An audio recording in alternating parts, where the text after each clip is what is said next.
அனைவருக்கும் வணக்கம். மார்கழி மாதத்தில் வரக்கூடிய அமாவாசை சக்தி வாய்ந்த அமாவாசையாக இருக்குது.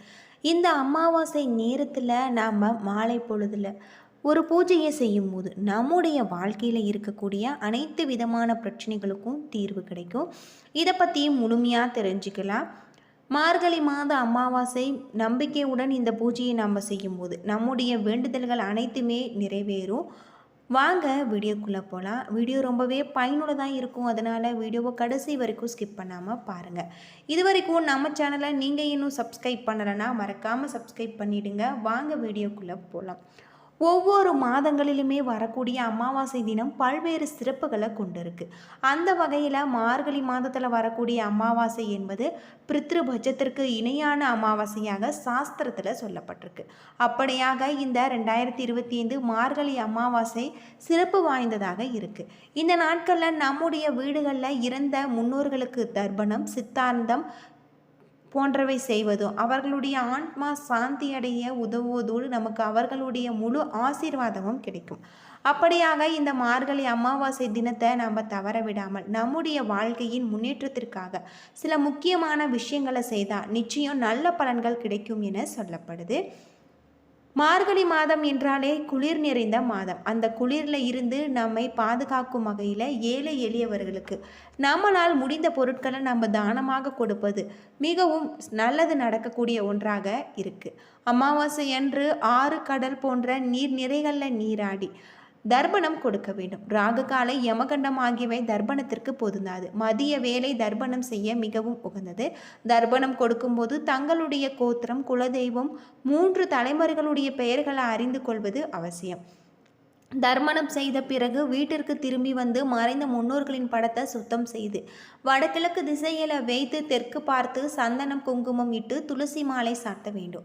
முன்னோர்கள் பயன்படுத்திய பொருட்களை வைத்து குத்துவிளக்கு ஏற்ற வேண்டும். முன்னோர்களுக்கு பிடித்தமான உணவு, காரம், பல வகைகளை நாம் படைக்க வேண்டும். தலைவாழை இலை போட்டு நாம் முன்னோர்களுக்கு பிடித்த உணவுகளை வைத்து பூஜை செய்வது சிறப்பான ஒன்று அப்படின்னு சொல்லப்படுது. கோதுமை, தகடு, அவத்திக்கீரை போன்றவற்றை நாம் பசுவிற்கு தானமாக வழங்க வேண்டும்.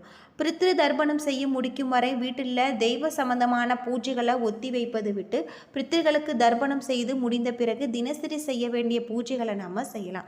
அமாவாசை தினத்தில் நாம் மாமிசம் சாப்பிடக்கூடாது. வெங்காயம், பூண்டு ஆகியவற்றை தவிர்ப்பது நல்லது. தர்ப்பணம் செய்யும் போது கருப்பு எல்லை மற்றவர்களிடமிருந்து கடனாக வாங்கக்கூடாது. தர்ப்பணத்தை எப்பொழுதுமே கிழக்கு முகமாக பார்த்தபடி நாம் படைக்க வேணும். இதுபோல செய்வதன் மூலம் முன்னோர்களின் அருள், குலதெய்வத்தின் அருள் நமக்கு அதிகம் கிடைக்கும் அப்படின்னு சொல்லப்படுது.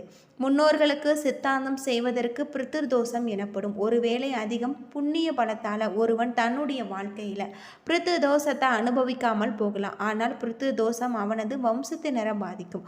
ஒருவர் தன்னுடைய தலைமுறைக்கு சொத்து சேர்க்காவிட்டாலும் பரவாயில்லை.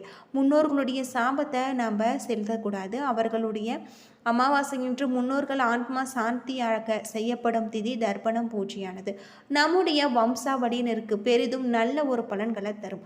தர்ப்பணம் என்பது எள்ளும் தண்ணீரும் கொண்டு வலது ஆள்காட்டி விரலுக்கும் கட்டை விரலுக்கும் இடையில் பித்ரு பூமதி ரேகை வழியாக நீரை வார்த்து தரப்படுவது. இந்த தர்ப்பணம் நீரின் சக்தியானது பூமியின் நம்ம இருக்கக்கூடிய சக்தியை மீறி மேல் நோக்கி எழுப்பி சென்று பல கோடி மைல்களுக்கு தொலைவில் இருக்கக்கூடிய பித்ரு லோகத்தை அடையும்.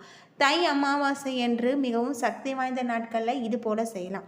மார்கழி அமாவாசையில் நாம் முன்னோர்களை நினைத்து நாம் வீட்டு பூஜை அறையில் பூஜை செய்வது ரொம்பவும் நல்லதாக இருக்கும். சந்திரனின் ஆதிக்கம் மிகுந்த அமாவாசை சந்திரனுக்குரிய நாம் இந்த நாட்களில் செய்வது இன்னும் சிறப்புக்குரிய ஒன்றாக இருக்குது.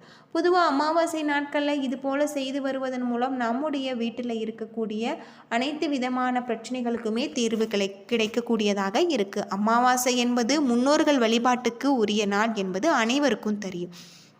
அதே போல் பௌர்ணமி என்பது குலதெய்வ வழிபாட்டிற்கு, அம்பிகை வழிபாட்டிற்கு ஏற்ற ஒரு நாள் என சொல்லப்படுது.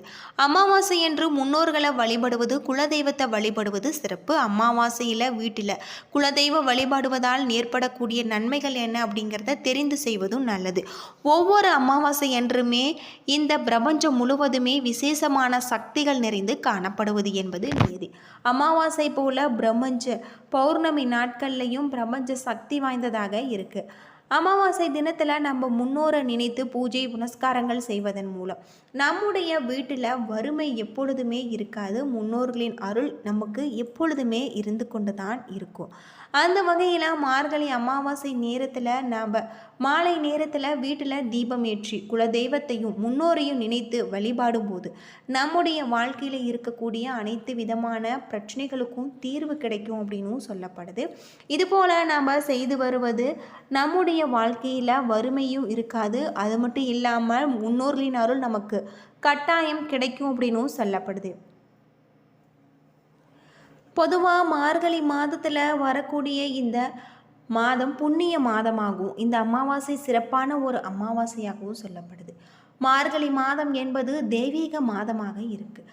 இது தேவர்களுக்கும் பிரம்ம முகூர்த்த காலம் என சொல்லப்படுவதால் இந்த மாதத்தில் அதிகாலையில் எழுந்து குளித்துவிட்டு வீட்டில் கோவில்களுக்கு சென்று இறை வழிபாடு குலதெய்வத்தால் நம்ம செய்வது நம்முடைய பாவங்கள் நீங்கும், நம்பிக்கை அதிகரிக்கும். இறையருளால் வாழ்க்கையில் நல்ல விஷயங்கள் நடக்கும் என்பது அனைவருக்கும் தெரியும். ஆனால் மார்கழி மாதத்தில் எந்த தெய்வ வழிபாட்டால் என்ன பலன் கிடைக்கும் அப்படிங்கிறத நாம் நினைப்பது மட்டுமல்ல, நினைத்து பார்க்க முடியாத அளவிற்கு வாழ்க்கையில் உயர்வும் அனைத்து விதமான நன்மைகளும் ஏற்படும். மார்கழி மாதத்தில் எந்த தெய்வத்தை வேண்டுமானாலும் வழிபடலாம். மற்ற மாதங்கள் வழிபடுவதை விடவும் மார்கழி மாதத்தில் பிரம்ம முகூர்த்த வேளையில் விளக்கேற்றி வைத்து வழிபட்டால் பல மடங்கு அதிகமான பலன்கள் கிடைக்கும். இருந்தாலுமே மார்கழி மாதத்தில் காக்கும் கடவுளான பெருமாளை வழிபடுவது மிகவும் சிறப்புக்குரியதாக இருக்குது. மார்கழி மாதத்தில் மார்கழி மாதமே கண்ணனின் மாதமாக கருதப்படுது. இதற்கு பல காரணங்களும் இருக்குது. 12 ஆழ்வார்களில் ஒரே பெண் ஆழ்வாரான ஆண்டாள் நாச்சியார் கண்ணன் மீது திருப்பாவை பாடி பாவை நோன்பு கடைபிடித்து தான் விரும்பியபடி இறைவனின் திருவடியை அடைந்த இந்த மார்கழி மாதம்தான். மார்கழி மாதம் ஆண்டாளின் திருப்பாவை பாடல்களுக்கு இன்று வரை பிரிக்க முடியாது இருந்து வருவதாகும். அது மட்டுமில்லாமல் புராணங்களின்படி மகாபாரத்தில் குருஷேத்திர போரின் போது அர்ஜுனனுக்கு பகவான் கிருஷ்ணர் கீதையை உபதேசித்தது இந்த மார்கழி மாதத்தில். இது மட்டும் இல்லாமல் தன்னுடைய நண்பனை காண வந்த தயக்கத்துடன் ஒரு பிடி அவளை கொடுத்ததற்காக அளவில்லாத செல்வத்தை நினைத்து பார்க்க முடியாத அளவிற்கு நன்மைகளையும் குலசேகருக்கு பகவான் கிருஷ்ணர் வாரி வழங்கிய இந்த மார்கழி மாதத்தில், இதனால தான் மார்கழி மாதத்தில் கீதை ஜெயந்தியும் குலசேகர தினமும் கொண்டாடப்படுவது சிறப்பு. மார்கழியில் பெண்கள் கண்ணனை வேண்டிய பாவை நோன்பு இருந்தால் மார்கழி மாதம் நிறைவடைந்ததும் தை மாதம் துவங்கியதும் அவர்கள் விரும்பிய போலவே கணவனும் விரும்பிய வாழ்க்கையும் அமைவதற்கு வழி பிறக்கும் என்பாங்க. தை பிறந்தால் வழி பிறக்கும் என்ற பழைமொழி உருவானதற்கு நம்பிக்கையும் ஒரு காரணமாக சொல்லப்படுகிறது. மார்கழி மாதத்தில் இறை சக்தி ஈர்க்கும் வழிபாடுகளில் எந்த அளவிற்கு நாம் ஈடுபடுகிறோமோ அந்த அளவிற்கு நம்முடைய வாழ்க்கையில் நன்மைகளும் அதிகரிக்கும் என நம்பப்படுது. அதே போல் மார்கழி மாதத்தில் முதல்ல விநாயகரை வணங்கிவிட்டு பிறகு மற்ற தெய்வங்களின் வழிபாடுகளை செய்வது மிகவும் சிறப்பானது. இந்த மாதத்தில் காலையில் எழுந்து சாணத்தில் விநாயகரை பிடித்து நாம் உருவம் வைத்து பூக்கள் வைத்து வழிபடலாம். அதனால் இந்த நாளும் மார்கழி மாதமும் மட்டுமின்றி வாழ்க்கை முழுவதுமே தடைகள் ஏற்படாமல் நன்மைகளும் இறை சக்திகளும் நமக்கு விரைவாக கிடைக்கும் என்பது நம்பிக்கையாக சொல்லப்படுது. மார்கழி மாத அமாவாசையில் இது போல செய்வது நம்முடைய வாழ்க்கையில் இருக்கக்கூடிய அனைத்து விதமான பிரச்சனைகளுக்குமே தீர்வு கிடைக்கும். சக்தி வாய்ந்த இந்த மார்கழி மாதத்தில் இது போல நாம் செய்வது, தான தர்மங்கள் செய்வது ரொம்பவும் நல்ல ஒரு பலன்களை நமக்கு தரும். அந்த வகையில் மார்கழி மாதம் சிறப்புக்குரியதாக இருக்குது. ஏழைகளுக்கு உங்களால் முடிந்த பொருட்களை தானமாக கொடுப்பதன் மூலம் உங்களுடைய வாழ்க்கையில் இருக்கக்கூடிய பிரச்சனைகளுக்கு தீர்வு கிடைக்கக்கூடியதாக இருக்குது அப்படின்னு சொல்லலாம். என்ன நண்பர்களே, இந்த வீடியோ உங்களுக்கு பயனுள்ள ஒரு தகவலை தந்திருக்கும்னு நினைக்கிறேன். வீடியோ பிடிச்சிருந்தா லைக் பண்ணுங்கள், ஷேர் பண்ணுங்கள், கமெண்ட் பண்ணுங்கள். இது போல் தகவலை தெரிஞ்சிக்க நம்ம சேனலை மறக்காமல் சப்ஸ்கிரைப் பண்ணிவிடுங்க. நன்றி நண்பர்களே.